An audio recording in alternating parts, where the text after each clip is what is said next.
আন্দোলনরত দলগুলোর ঐক্যমতের ভিত্তিতে যেসব সংস্কার প্রস্তাবগুলো ঐক্যমতের ভিত্তিতে জুলাই সনদে স্থান পেয়েছে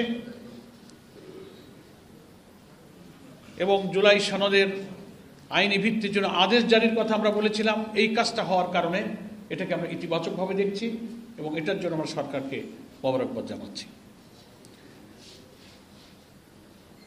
এবং একই দিনে গণভোটার জাতীয় নির্বাচনের যে সংকটে পড়বে, এই সংশয়টা সরকারকেই দূর করতে হবে। কিভাবে দূর করতে হবে সেটা সরকারের উপরেই বর্তায়। প্রশাসনে যেভাবে রদবদল চলছে, পছন্দ মতো ডিসি, ইউনো, পুলিশ কর্মকর্তাদের যখন তখন এই এক সপ্তাহের মধ্যে নানান জায়গায় রদবদল শুরু হয়েছে। এটা লেভেল প্লেইং ফিল্ড, মাঠে নির্বাচনে সব দলের সমান অধিকার, এই সমতা রক্ষার যে দাবি আমাদের 5 দফার অন্যতম দাবি, সেটা ভঙ্গ হচ্ছে। আমরা দেখতে পাচ্ছি একটি দলকে খুশি করার জন্য কোনো গোপন সলা পরামর্শে হয়তো এই কাজটা চলছে। এ ব্যাপারে প্রধান উপদেষ্টাকে নিরপেক্ষ থাকার জন্য আমরা আহ্বান জানাচ্ছি। তিনি প্রতিশ্রুতি দিয়েছিলেন যে সব ব্যাপারে আমি নিরপেক্ষ থাকব, এগুলো আমার দায়িত্ব, আমি দেখব। কিন্তু তিনি কি কোনো একটি বিশেষ দলের রাজনৈতিক প্রভাবের কাছে? আমাদের আজকের 8 দলের শীর্ষ নেতৃবৃন্দের আলোচনায় এটাও এসেছে যে আমাদের যে দাবিগুলো এখনো পূরণ হয়নি, আংশিক পূরণ হয়েছে, সেই দাবির সংগ্রামে রাজপথে 8 দলের কর্মসূচি ইনশাআল্লাহ অব্যাহত থাকবে। 8 দলের একটা লিয়াজ কমিটি আছে, শীর্ষ নেতৃবৃন্দের পক্ষ থেকে তাদের উপরই দায়িত্ব দেওয়া আছে। এই সব দাবিতে পরবর্তী কর্মসূচি স্থির করা এবং ঘোষণা করার দায়িত্ব 8 দলের শীর্ষ নেতৃবৃন্দের পক্ষ থেকে 8 দলের লিয়াজ কমিটি পরবর্তী বৈঠকে বসে সেই কর্মসূচিগুলো আলোচনা করবেন এবং তারা ঘোষণা করবেন। আমরা মনে করি যে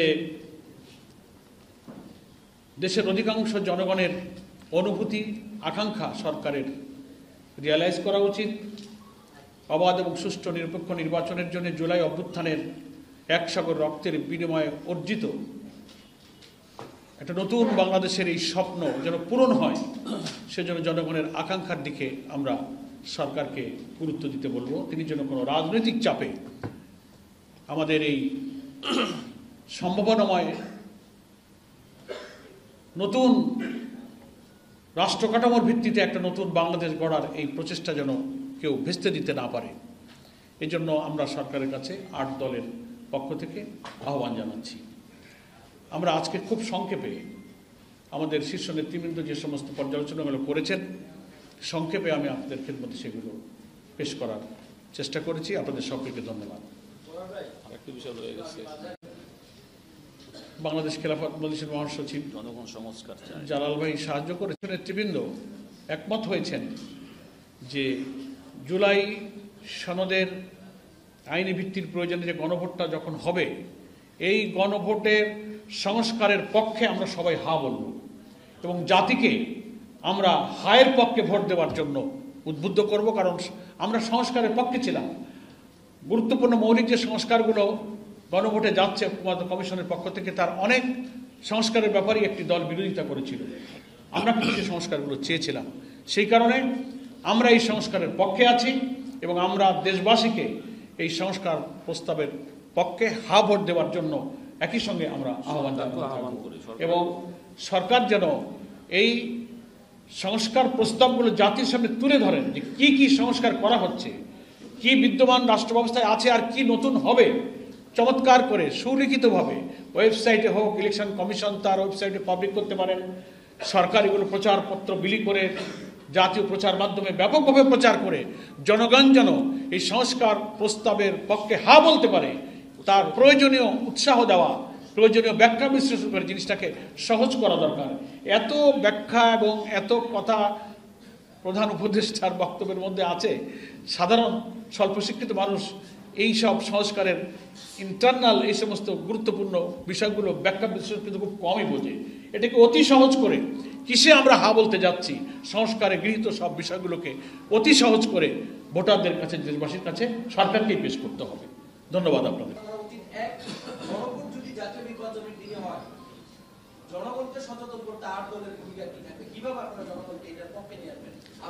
সবকিছু একটা প্রশ্নের উত্তর দিয়ে নিই, একসাথে 2-3টা চলে গেলে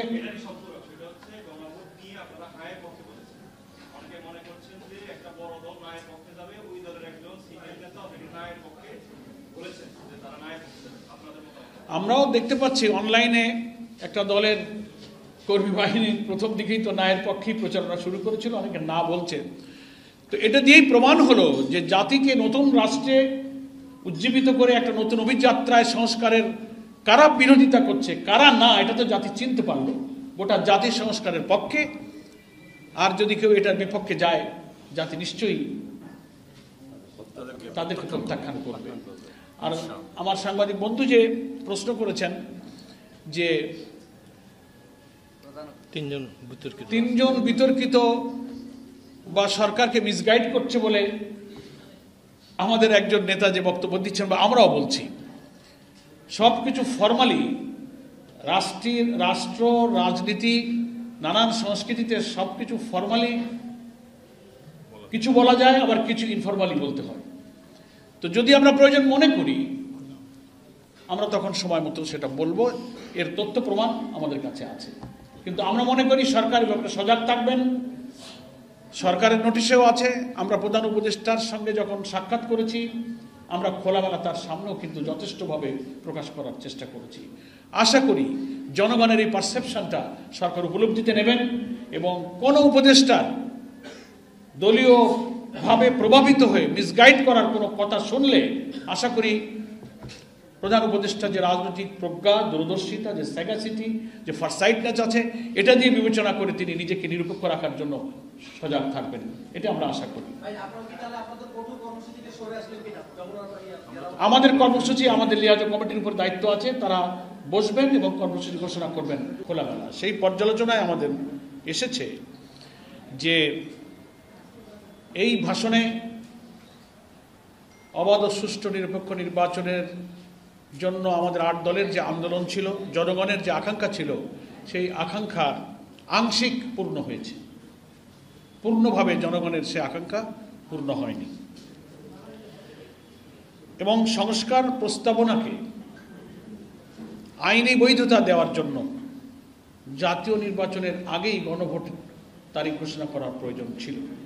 সেটা না করার কারণে দেশবাসীর মধ্যে একটা সংশয় তৈরি হয়েছে। যেসব যৌক্তিক কারণ 8 দলের পক্ষ থেকে বলা হয়েছিল যে এই কারণে গণভোটটা আগে হওয়া দরকার, তারপরেও প্রধান উপদেষ্টা তার বক্তব্যে একই দিনে গণভোট এবং জাতীয় নির্বাচনের কথা বলেছেন এবং অ্যাকর্ডিংলি সেই দিনেই এ মর্মে গেজেট প্রকাশিত হয়েছে। এজন্য জনমনে বিদ্যমান এই সংশয় এবং যে সংকটের সৃষ্টি হলো বা আমরা যে আশঙ্কা করেছিলাম, প্রধান উপদেষ্টা একই দিনে ভোট একথা বলার কারণে যে সংশয়, জাতীয় নির্বাচনের পূর্বে গণভোটের তারিখ ঘোষণা করা, লেভেল প্লেইং ফিল্ড, ফ্যাসিবাদের দোষরদের বিচার নিশ্চিত করা সহ আমরা 5 দফা দাবিতে আমরা আন্দোলন করেছিলাম। সেই প্রেক্ষাপটে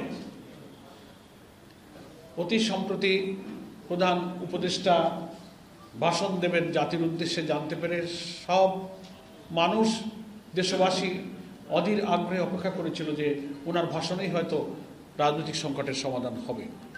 কিন্তু উনি যে ভাষণ দিয়েছেন সেই ভাষণ আজকের শীর্ষ নেতৃবৃন্দ পর্যালোচনা করেছেন সবাই, তা সরকারকে দূর করতে হবে।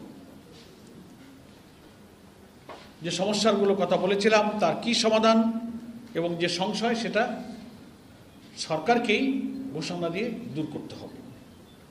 আমাদের শীর্ষ নেতৃবৃন্দের বৈঠকে এটা পর্যালোচনা হয়েছে। এরপরে আমরা মনে করি যে আমাদের যে 5 দফা দাবি, তার দাবিতে আমাদের কর্মসূচি অব্যাহত থাকবে। যে আংশিক দাবি আমাদের পূরণ হয়েছে, জুলাই সনদকে আইনি ভিত্তি দেবার যে আমরা কথা বলেছিলাম, করছেন, তাহলে জাতির কাছে তিনি হেড অব দি গভর্নমেন্ট, ঐক্যমত্য কমিশনার প্রধান হিসেবে তিনি জাতির কাছে তার কথা বলতে পারেন, জাতি তাকে সহযোগিতা করতে প্রস্তুত আছে। কিন্তু আমরা চাইব নির্বাচনে যেন লেভেল প্লেইং ফিল্ডটা বজায় থাকে। সম্মানিত সাংবাদিক বন্ধুগণ,